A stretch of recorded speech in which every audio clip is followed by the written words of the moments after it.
आज हम महाभारत के पन्नों से एक ऐसी कहानी की बात करेंगे जो किसी सस्पेंस थ्रिलर से कम नहीं है। सोचिए, एक तरफ सूरज डूब रहा है और दूसरी तरफ एक महानायक की जिंदगी जो बस कुछ ही पलों की मेहमान है। और यही वो सवाल है जो आज की इस कहानी के बिल्कुल केंद्र में है। ये समय के खिलाफ एक ऐसी दौड़ थी जहां दांव पर सिर्फ एक योद्धा की जान नहीं बल्कि पूरे युद्ध का नतीजा लगा हुआ था। तो चलिए इस कहानी में और गहराई से उतरते हैं। बात है कुरुक्षेत्र युद्ध के 14वें दिन की, और आज की इन सभी असाधारण घटनाओं की जड़ है अर्जुन की एक भयानक प्रतिज्ञा। ये कोई मामूली कसम नहीं थी। अर्जुन ने ऐलान कर दिया था कि या तो सूरज ढलने से पहले जयद्रथ मारा जाएगा या फिर वो खुद जलती चिता में समा जाएंगे। और बस यहीं से समय की उल्टी गिनती शुरू हो जाती है। अब जैसे ही ये बात कौरवों के सेनापति द्रोणाचार्य तक पहुंची, उन्होंने जयद्रथ को बचाने के लिए एक ऐसी जबरदस्त योजना बनाई जिसे भेदना लगभग नामुमकिन था।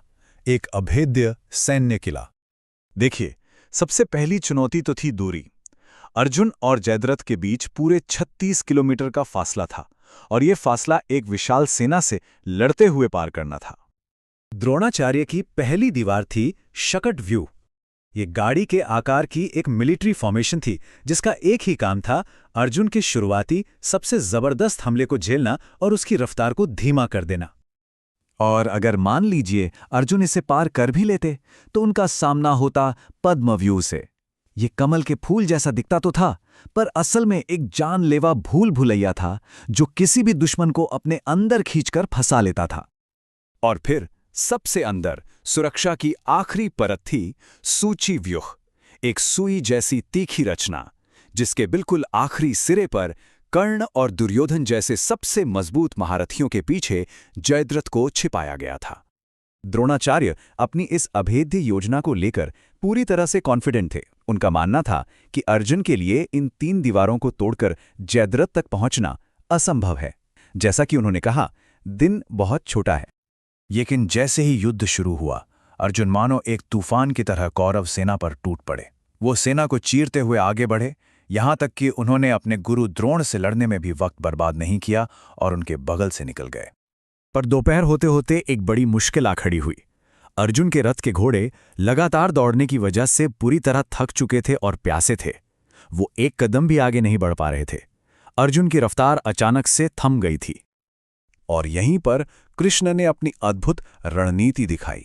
उन्होंने अर्जुन से कहा, चिंता मत करो, तुम बाणों से एक सुरक्षा कवच बनाओ। अर्जुन ने वैसा ही किया।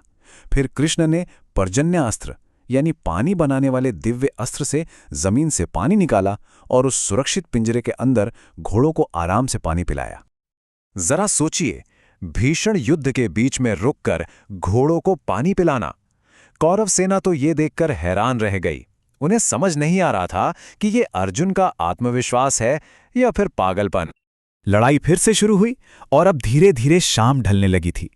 अर्जुन जयद्रथ के बहुत पास पहुंच चुके थे, लेकिन कर्ण और अश्वत्थामा जैसे महारथी अभी भी दीवार बनकर उनके सामने खड़े थे। समय हाथ से निकलता जा रहा था। और तभी वो हुआ जिसकी किसी को भी उम्मीद नहीं थी। अचानक पूरे युद्ध के मैदान पर अंधेरा छा गया। सूरज आसमान से गायब हो गया। ऐसा लगा मानो सूर्यास्त हो गया हो। कौरव सेना जीत के जश्न में डूब गई, जबकि पांडव खेमे में मातम छा गया। अर्जुन अपनी प्रतिज्ञा के मुताबिक चिता तैयार करने लगे। अब ये तमाशा देखने के लिए छिपा हुआ जयद्रथ भी बाहर निकल आया। और तभी कृष्ण ने अपना असली दाव खेला। उन्होंने अपनी योग माया से सूरज को सिर्फ ढका था, अस्त नहीं किया था। एक पल में अंधेरा छटा, लाल सूरज आसमान में फिर से चमक रहा था और अर्जुन के ठीक सामने खड़ा था डरा हुआ निहत्था जयद्रथ। अर्जुन ने अपना धनुष उठाया ही था कि कृष्ण ने उन्हें रोक दिया। कहानी में अभी एक और खतरनाक मोड़ बाकी था। जयद्रथ को मारना इतना भी आसान नहीं था, और इसकी वजह थी उसके पिता वृद्धशत्र का एक श्राप। वो श्राप ये था कि जो कोई भी जयद्रथ का सिर काटकर जमीन पर गिराएगा, उसके खुद के सिर के 100 टुकड़े हो जाएंगे। मतलब साफ था, जयद्रथ को सीधे सीधे मारना अर्जुन के लिए भी मौत को बुलावा देना था।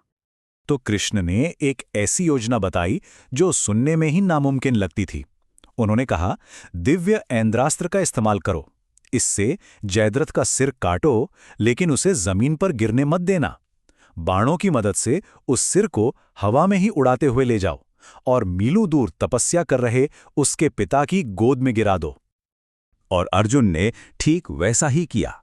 जब जयद्रथ के पिता ने अपनी गोद में वो कटा हुआ सिर देखा तो वे घबराकर खड़े हो गए। सिर उनकी गोद से फिसला और जमीन पर जा गिरा, और बस श्राप ने अपना काम कर दिया।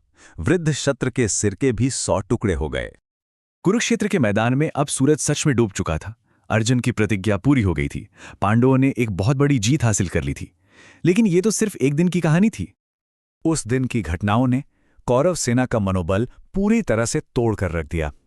दुर्योधन को ये एहसास हो गया कि शायद वो अर्जुन को कभी नहीं हरा पाएगा। पांडवों के लिए ये एक बहुत बड़ी जीत थी, लेकिन उनका सबसे बड़ा खतरा अभी भी युद्ध के मैदान में जिंदा था। तो अब बड़ा सवाल यह है कि जयद्रथ तो चला गया, लेकिन अब वो कौन है जिसके पास एक देवता का दिया हुआ वो अमोघ अस्त्र है, जिसे सिर्फ और सिर्फ अर्जुन को मारने के लिए ही बचाकर रखा गया है।